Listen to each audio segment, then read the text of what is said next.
আমি রাজ আহমেদ। আমি আপনাদের সাথে কিছু কথা বলবো। তো আশা করছি আপনারা এই কথাগুলো গুরুত্ব দিয়ে শুনবেন। সো আমি কখনো ভিডিও আপলোড করিনি কিংবা ভিডিও কন্টেন্ট জগতে আসতে চাইনি, কারণ এইসব জিনিসগুলা বেশ একটা ব্যাটারমেট করে না। সো আমার কেন জানি মনে হলো যে হঠাৎ করে ব্লগে আসা দরকার। সো এই কারণে আমি ভয়েস কন্টেন্ট কভার শেষ করে সো ব্লগের মাঝখানে চলে আসলাম শ্যুট নেওয়ার জন্য। তো আশা করি আপনারা আমাকে সবাই সাপোর্ট করবেন এবং ভালোবাসা দিবেন। আপনাদের ভালোবাসা নিয়ে যেন অনেক দূর পর্যন্ত এগিয়ে যেতে পারি। সো লেটস গো, কথা না বাড়িয়ে ব্লগ শুরু করছি আজকের ব্লগ। So let's go. তো আজকে আমি আছি নামাকের মধ্যে। সো এইখানে মানে কি বলবো, এখানে আমি হয়তো ডেলিভারি নিতে আসি কিংবা দিতে আসি, এরকমের প্রচুর সিচুয়েশনের মধ্যে আমার নিজেকে পড়তে হয় এবং এগুলো সমস্ত কিছু নিজেকে ট্যাকেল দিতে হয়। সেখানে আমি বাদে মানে সেখানে মানুষ দূরে থাকে, জানোয়ারও নেই। সো সরি, মানুষ আছে, জানোয়ার নেই। মানে আমি নিজেই একজন মানুষ, ভুল হয়ে গেছে কথার ভিতর। সো সবাই আশা করছি ক্ষমা করবেন এবং ভালোবাসবেন, ভালোবাসার দৃষ্টিতে দেখবেন আপনারা। সো আমি শুধু সবশেষে একটা কথাই বলতে চাই, আপনাদের ভালোবাসা এবং সাপোর্ট নিয়ে যেন অনেক দূর পর্যন্ত এগিয়ে যেতে পারি, এই কামনাই করি। সো ভালোবাসবেন, ভালোবাসা দিবেন, যেন আপনাদের ভালোবাসা নিয়ে অনেক দূর পর্যন্ত এগিয়ে যেতে পারি। আর এই হলো আমার গাড়ি, মানে যেটা নিয়ে আমি বিভিন্ন জায়গায় যাই, কাজ কাম করি। এটাই আমার রিজিকের একমাত্র ভরসা। এটাই একমাত্র রিজিকের ভরসা। এই গাড়িটাই এই গাড়িটি একমাত্র রিজিকের ভরসা, যেটা দিয়ে আমি হয়তো 2 টাকা ইনকাম করে চলাফেরা করে খাই। ভাই, প্রবাসের জীবনে আসলে কেউ আপনাকে দাঁড় করিয়ে দিবে না, নিজেকে দাঁড় করাতে হবে। ভাই, জীবনে আসছি, কাজ শিখছি, এখন কাজ করতেছি, মোটামুটি ভালোই লাগতেছে। কারণ এই যে দেখেন ভাই, কালকে গাড়ি মেরে দিচ্ছে এখান দিয়ে, এই যে এই যে এইখান দিয়ে কালকে গাড়িটা মেরে দিচ্ছে। এই যে কি বলবো, নতুন গাড়ি একেবারে মাইরা মনে করেন বস খাই দিচ্ছে। কিছু বলার নাই, জাস্ট ওয়াও ওয়াও।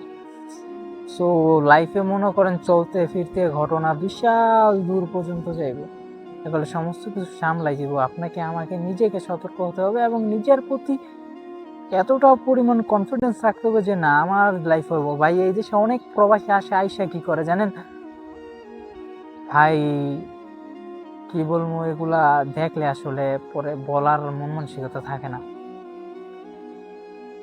ভাই, প্রবাস জীবনটা অনেক কঠিন।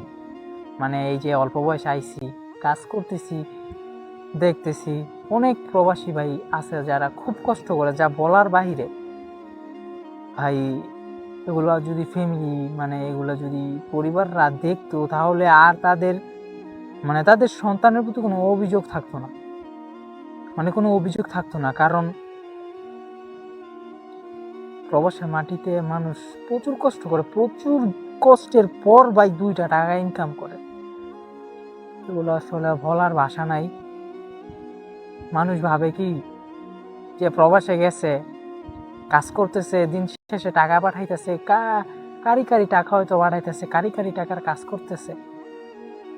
ভাই, মানুষ যে কতটা কষ্টের পর যে টাকাগুলো পাঠায়, ওগুলো আসলে একজন প্রবাসী বুঝতে পারে যে কতটা পরিশ্রমের পর তারা তাদের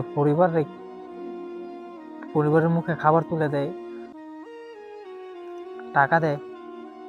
এই যে ভাই, সামনে ঈদ, এখনো প্রবাসীরা ভাই তাদের নিজের প্রতি এখনো কিচ্ছু ভাবে না, শুধু এতটুকুই ভাবছে যে সামনে ঈদে আমার পরিবারটারে কিভাবে খুশি করা যাবে, তাদেরকে কিভাবে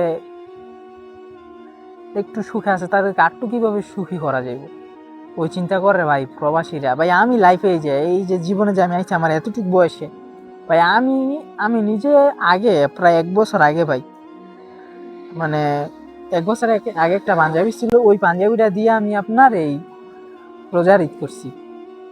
তারপর সে ওই পাঞ্জাবিটা দিয়ে সেম আমি কোরবানি ঈদ করছি।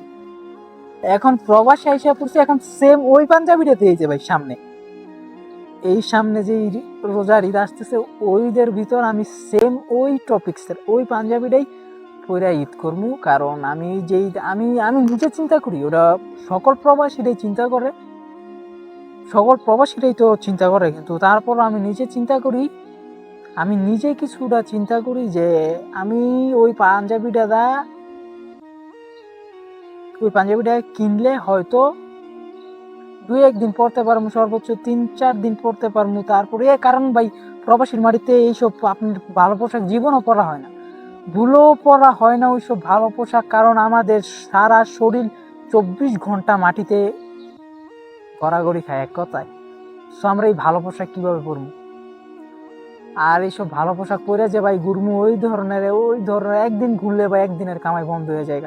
প্রবাসীরা এটাই চিন্তা করে আজকে আমি 2 টাকা ইনকাম করতে পারলে আমি কালকেই আমার পরিবারে ভালো কিছু দিতে পারবো, ভালো কিছু করতে পারবো, ভালো কিছু ওদের ওদের জন্য, ওদের ভবিষ্যতের জন্য কিছু করতে পারবো। ওরা বাবা মা আর বড় ভাইরা ভাবে যে ভাই আমি কিন্তু পরিবারের বড় সন্তান, আমার বাবা বিদেশে আছে, আমার আব্বুই আমাকে নিয়ে আসছে, সমস্ত কাজ কাম দেখাই দিছে, বুঝাই দিছে ভাই। তারপরও ভাই আমি যে মানে একটা বিভিন্ন কাজ করি, যে ডেলিভারির কাজগুলো যে করি গাড়ি দিয়া, আমি বিভিন্ন জায়গায় ঘোরাফেরা করি, বিভিন্ন জায়গায় চলাফেরা করি, বিভিন্ন জায়গায় আমার যাইতে হয়, বিভিন্ন জায়গায় মানে আমি এইসব ডেলিভারি নিয়ে কাজ করি ভাই। শুধুমাত্র যে এতটুকু এরিয়া ঘুরি আসলে বিষয়টা এরকম না, আমি মানে বিভিন্ন এরিয়া ঘুরি, আমি পুরো মদিনা শহরটা চক্কর দিই ভাই। মদিনা শহরটা চক্কর দিতে যে মানে কত কিছু যে আমার লাইফে মানে অভিজ্ঞতা হয়েছে যা বলার বাইরে।